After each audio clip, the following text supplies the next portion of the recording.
All right, Eric, my man, I'm looking at this, what you sent me, okay? Let me pull up the text message. Text. Okay, so yeah, I get it. Yeah, and you can ask whatever you want. I'm just telling you with Google searches, less is more. Even Facebook, if you get too many prompts on a form, it does start to drop down the rate of return on that. Sometimes it's good because it gets rid of the wish-wash. If I'm seriously got an issue and you're asking me these important questions, I'll probably tell you, right? But then if you're going to cherry pick those leads like that, that's fine too. Just then your rate of return is going to be diminished to, just a handful. But hey, if you get one, it should work. But this is a Facebook campaign. I guess you circled it. And this form does not exist on their website. Let's take a look. I click the link, and yes, it's a Carrot setup. And there's, sell your house today. You can refresh to any page, and that form does not exist because Carrot recommends the same thing. See, 3 lines. Boom, 3 lines. So I'll go to this page. I'll go anywhere in here, and you're going to find the 3 lines because that's Carrot's motif, right? Avoid foreclosure. Okay, let's go in here. Let's just get a cash offer. Hey, that page does not exist. And you said they're killing it. They've got a page that doesn't work.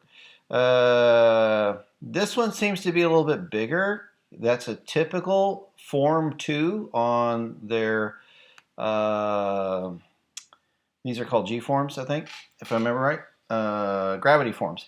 Anyway, that's the one that they like to use. I like it too. It's a pretty good program. It's not Carrots, but it's a third-party company that's pretty big. Anyway, so name, email, and you always try to split phone and email, so because you want first and last, and then we always try to go for property address because it'll let you just search it. So our company, there's the testimonials, and anywhere that form is, I can't seem to get to a home page. Let me click their logo.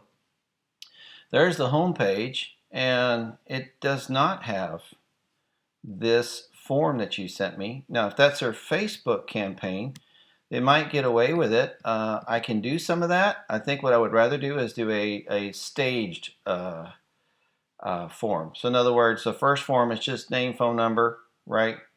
Email, just the 2-3 lines. We actually threw in the address in there. And then they'll click next, and then it'll come up with this box, and then they'll click submit. Now that's going to screw up our tracking, which I got done today, because it's based on how many times they get a completed form done.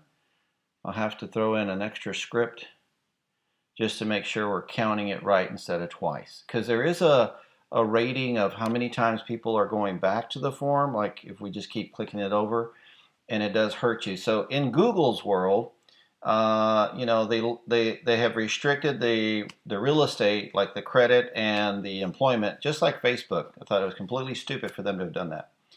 But then, if you get too many waste clicks, then that automatically lowers your ranking. And so we have to be very careful with how we want to do that.